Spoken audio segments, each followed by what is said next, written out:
we will talk the other side of the model, which is classification. Okay, classification.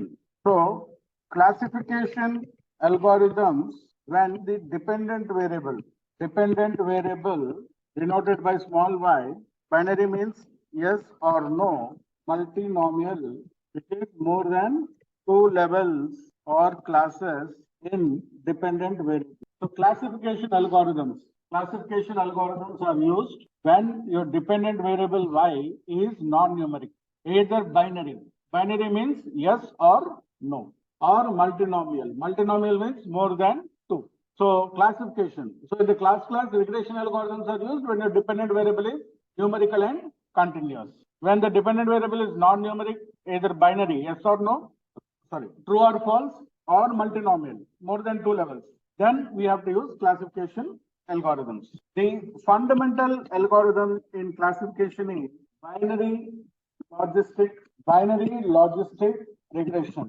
The fundamental algorithm is binary logistic regression. Explains the linear relationship, a binary dependent variable, multiple variables. Binary logistic regression explains the linear relationship between a binary dependent variable y and multiple independent variables x. The equation of binary logistic regression is equal to e to the power of beta naught plus beta 1 x1, beta 2 x2, beta n xn. 1 plus e to the power of beta naught plus beta 1 x1 plus beta 2 x2 till beta n xn. This is the equation. Probability that lies between P is probability, which lies between 0 and exponential, or 2.7128 is exponential. Beta naught is intercept or constant. Beta 1, beta 2, beta 3 till beta n, call them as coefficients. X1, X2, X3 till Xn, we call them as independent. This is the equation. P, so you will get probability. The output of the equation is probability. The output of the equation is probability, which lies between 0 and E is exponential, 2.7128 something, you'll get the value, e to the power of. Beta naught is intercept or constant. Beta 1, beta 2 till beta n are your coefficients. X1, X2, X3 till Xn are your independent variables. So binary logistic regression is an equation. This is the equation which is used to predict. In regression, we get a predicted, we call it as y hat. Whereas in classification, that lies between 0 and 1. In regression models, you will get a predicted value. You get a number or a value. Whereas in case of classification, you get a predicted based on the probability classification rule. The classification rule for all classification models is probability greater than equal to 0.50 will be classified as 1. Probability less than 0.50 will be classified as 0.50 will be classified as 1. Probability less than 0.50 classified as 0. Until unless specified, 0 is no and 1 is alphabetical order. So across statistics, machine learning and data science, 0 represents no, 1 represents yes, alphabetical order. Like our binary dependent variable will be 0 and 1, right? Yes or no, right? Binary dependent variable will be yes or no. No will be always assigned 0, yes will be always assigned 1. Alphabetical ordering, n comes before y. When we do label encoding in Python, alphabetical order it will do, right? So no will be 0, 1 will be. So until unless it is specified across machine learning, statistics and data science, 0 represents no, 1 represents. No is always negative, 1 is all, most of the times no is negative, 1 is positive. But again, it depends on the whether no is positive or negative, depends on the problem statement. Whether the no is positive or negative, dependent on positive. Credit card default no. You have credit card default column. Default means that customer did not pay the bill. Default column is there in credit card data. Default means it's no. No is positive or yes is positive. In that column, no is positive or yes is positive. Default no. Default yes is employee promotion. Is underscore promoted. Whether employee is promoted or not. Promoted yes, promoted no. Which is positive, which is negative. Yes is positive, no is. So you have to look at the problem statement. Then only you can decide which is positive and which is.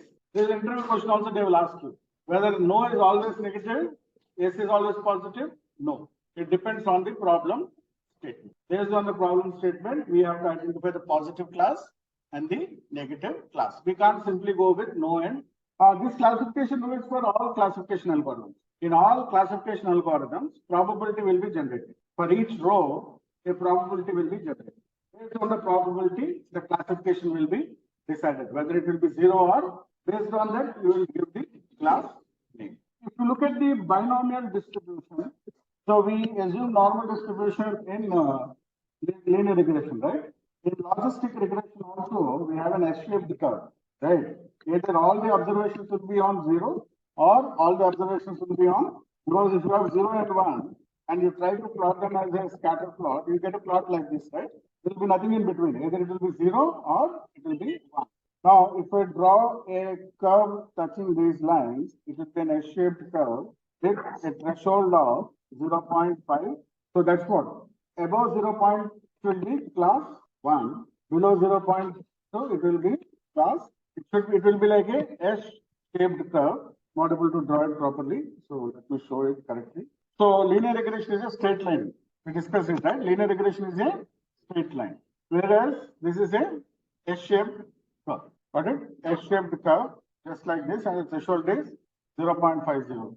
So these are the observations. This is the probability. The assumptions, y must be non-numeric and binary, can be both and non-numeric. There has to be a logical y and x's, no multicollinearity. Sample size is minimum 50 observations. Sample size is large here, 50 observations per. Then the sample, see, for small data, logistic regression will only work. Algorithms like decision tree, random forest, gradient boosting, they will get less accuracy. The baseline model will give you higher accuracy. Higher accuracy in the sense comparative accuracy. Suppose logistic regression may give you 70% accuracy, whereas random forest, gradient boosting, they may give 50% accuracy. But actually speaking, machine learning and all, the performance of algorithms like decision tree and all will be far better than logistic regression. The only time these advanced algorithms perform bad is when the sample size is not enough. When the sample size is not enough, or when the sample size criteria is not met, the advanced algorithms performance will be less compared to the baseline algorithm. Otherwise, advanced algorithms will always have comparatively better performance than the baseline algorithm, be it regression or not imputation, we call it as data augmentation. Suppose you don't have enough data, you can create artificial and synthetic data. We have an algorithm called SMOTE. SMOTE algorithm will help you to create synthetic data. Or we have an algorithm called randomized oversampling technique, which oversample both minority and majority classes, if it is classification. In regression data, what you have to do is you have to randomly pick rows and copy and paste them. Repeated copy and pasting. Now there are within sampling, data augmentation algorithms are also developed. Their utility in real time is not required because in real time we always get large scale data. Their requirement is more towards academic and research studies, because in real time data we undersample, because if you get 10 lakh rows with 100 variables, you can't work on your laptop. What option you have? Your manager will say undersample. Choose a random undersampling. You will use random undersampling technique. You will undersample it to say 2 lakh rows. You can't reduce the variables. You can only reduce the randomized. It will reduce the rows. You will have 1 lakh rows or 2 lakh rows with 100 variables. That is manageable scenario. You can reduce the variables also using dimensionality reduction techniques or feature selection techniques. So in real time, what happens is we will get a large data. We generally undersample. When you undersample, you have some tools and packages available both in R. Python, they are not that available. In R, which is a statistical software, we have a undersampling. So libraries, which will do stratified undersampling. Stratified means all the levels in the categorical data will be taken into consideration. See, rather than randomly picking rows, in stratified, what happens is it will study the levels or categorical data levels and then understand the pattern, accordingly it will undersample. Otherwise, in random, it picks up random rows and then, so in sampling, we have different methods. Stratified sampling is better when you have categorical data. Take, for example, education. Graduates will be there, high school will be there, postgraduates will be there, under high school will be there, right? So when you are sampling the data, you want representation of all 4 categories. That's called stratified sampling. Or you just forget the categories, you randomly pick rows. When you randomly pick rows, one of the class might be ignored. That means you are losing some important component of your data. So that is why we do stratified sampling. Stratified sampling is a random. Stratified sampling can be done both using random sampling or judgmental sampling. Judgmental means bias. You pick up. So you filter the rows and then you copy paste the rows from each category into a new data set. That is judgmental or bias. If you do random, stratified is also available. Random stratified sampling is also available. So those methods have to be used. Okay. So we'll try to do them when we deal with large scale data. Yeah, Python, if doesn't happen in Python, you have to do it in R and then bring the data to Python. That's what Python plus R is compulsory. Did I send you that picture? So these are the skills required for. So for data analyst, you need R, you need SQL, and you need Python. PHP is for application development. That if you don't have also not a problem. But look, you need to have R, SQL, and Python if you are looking at data analyst. R, SQL, Python is required, and SAS and MATLAB is also required. MATLAB is required for operations. Engineering guys should know MATLAB, right? You might have studied MATLAB, used it in your engineering. MATLAB is used in simulation. If you are working in operations data or operations research data, MATLAB is compulsory. Of course, same simulations you can run in Python and R also. Same simulations are run in Python and R also. But MATLAB has an advantage is that it runs on large scale data faster than Python and R. So MATLAB is required, SAS is also required. To compare the statistical, last class I showed you, right? Did I show you SAS? No, I think I did previous batch I showed you. Today I'll show you that. SAS on-demand academics is a free version. SAS on-demand academics, you can just use your email ID to create a profile. SAS is also required. So SAS, MATLAB, R and SQL, Python are required. A little bit of knowledge of Java, C and PHP is just basic knowledge. Because when you are dealing with large data, it will be run on Java virtual machines, JVMs. When you work on large scale data, it works on cloud. Na? Cloud is all about virtual machines. So little bit of Java knowledge is required, not advanced, nothing. Even if you don't have it, it's okay. But these skills are compulsory. Python, SQL, R, SAS and MATLAB for data scientists. For research scientists, R, Python, Java and C++. Because when you do ML research, you will be building applications, models and architecture level things. So you need to have those skills. For engineer, it is Python, Java, C, C++ and PHP. ML engineer is purely on full stack Python, full stack Java, you should know. These are the skills which are required. So you have to focus. Now, most of the pay lies in this category. Second highest pays come in this category, ML engineer. Third, data analyst. Fourth, data engineer. Research specialization is separate because it requires MTech or PhD. So we will not talk about research scientists because for research scientists, they definitely ask for a PhD. Rest of all profiles are non-PhD.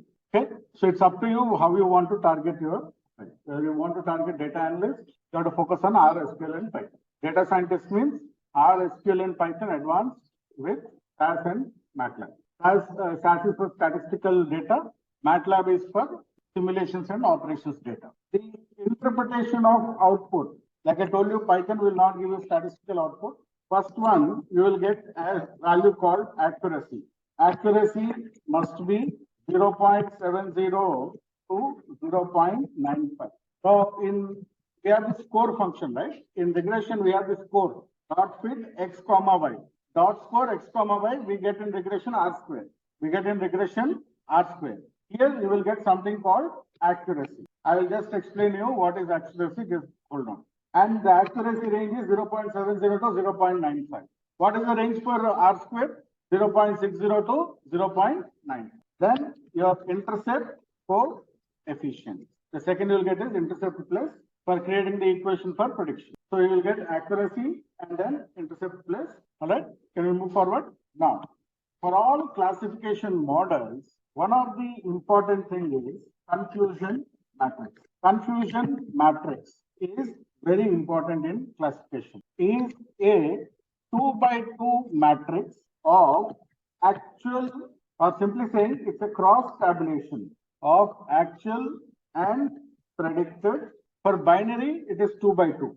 Multinomial confusion matrix is a 2 by 2 matrix of actual class and predicted class. It's a cross tabulation of actual class and predicted class. Predicted and negative. Predicted positive and negative, positive and negative. Now, actually the data says the class is positive, predicted is also positive.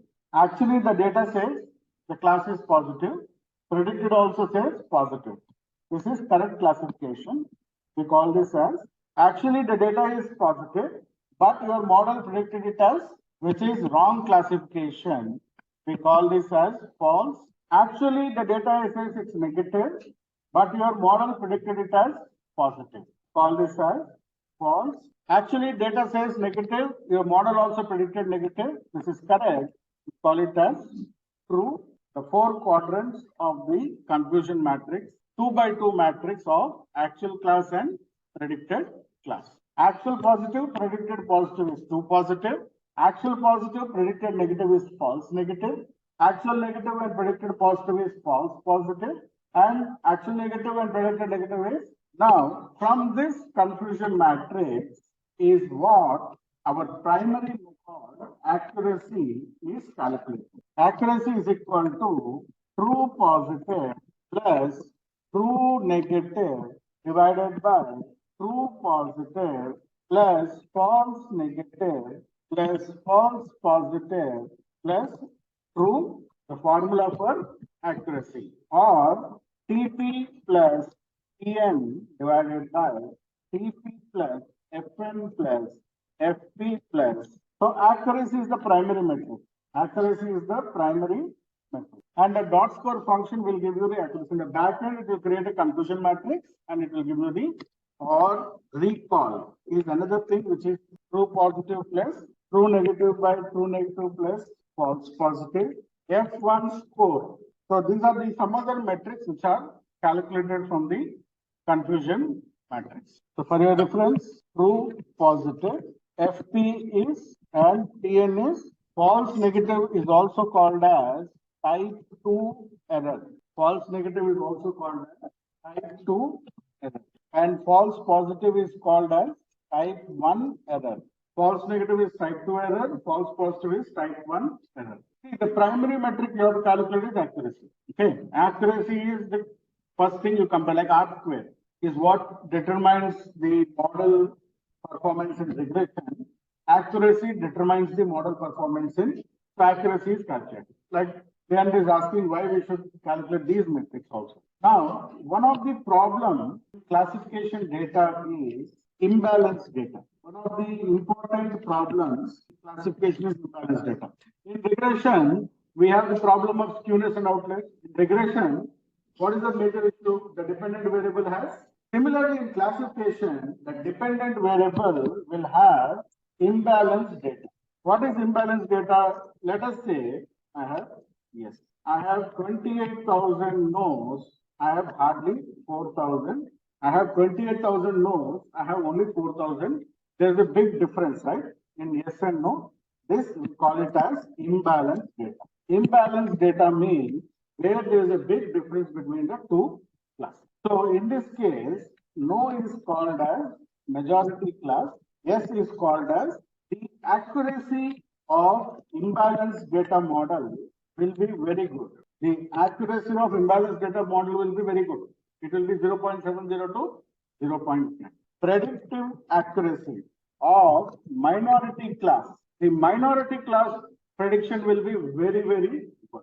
So for imbalanced data, along with accuracy, sensitivity or recall, precision, and F1 score. So these metrics play a very important role in imbalance. And most of the real-time problems will be imbalanced. Most of the real-time problems will be imbalanced data. What I mean to say is, Will everybody default on credit card payments? 90% will pay, right? Will everybody's loan application will be rejected? No, right? Hardly 10 to 12% will be rejected. 88% people will get approval. So again, you have an imbalanced data. So imbalanced data will happen in data. Like skewness and outliers appear in regression data. Regression has skewness and outliers problem. Classification has imbalanced data. When you are working with imbalanced data, you always have to check with accuracy, precision, recall, and F1 code. Because for minority class, these predictions will be very. So what we will do, we have something called oversampling techniques. We will study this later in our course. We will do oversampling technique, and then we will oversample the minority class, and then we build it. So each set of models have their own set of problems. So we have to be very careful about those problems. Regression, outliers, and normal distribution is the problem. Here, imbalance is it. So this is a theoretical background of logistic regression and classification. So this confusion matrix have to be done for any classification model. For every classification model, confusion matrix has to be built. And only we will know the accuracy. We will know about the other metrics like specificity, sensitivity, precision, F1 score. So all these basic metrics will be there. So we don't need to manually calculate them. We have libraries, we have functions predefined in Python as well as in R that will do this calculation. See, no algorithm will take text as the input because algorithms are nothing but mathematical models. In mathematics, we can only do it on. Can you do mathematical calculations on alphabets? We don't, right? We have to do it only on numbers. So, be it any algorithm, be it any statistical model or any computational model, the text need to be assigned dummy inputs.